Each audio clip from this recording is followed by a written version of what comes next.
се преби. Новият ти облик усещам вече в тебе.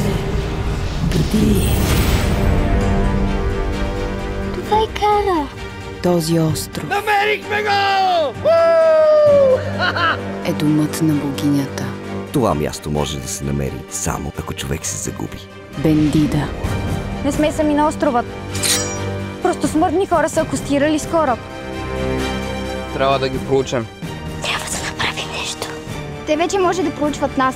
При всяко положение трябва да сме готови. За отбрана. Бъдете очите на Бендида. Елмар има толкова много пари. Вие от колко време познавате господин Елмар? Той търси нещо изключително рядко. Дори безценно.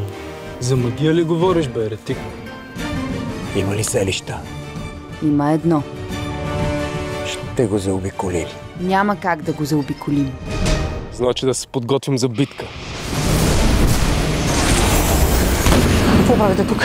Вие какво искате? Нямате място тук. Дано твоята богиня ти прости за това, което ще се случи. Тя никога няма да ми прости. Защо си избрала да се върнеш? И то не сама. Защото искам да взема някого обратно с мен. Ще ги накарам да се махнат.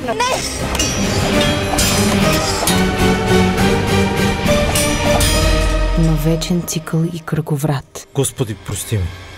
Човекът, природата и животните са едно цяло.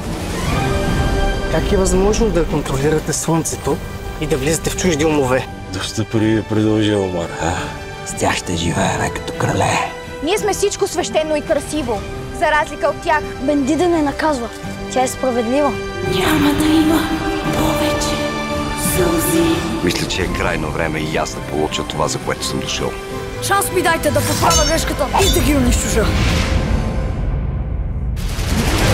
Ние сме част от вечността и сега искате да ни отнемете?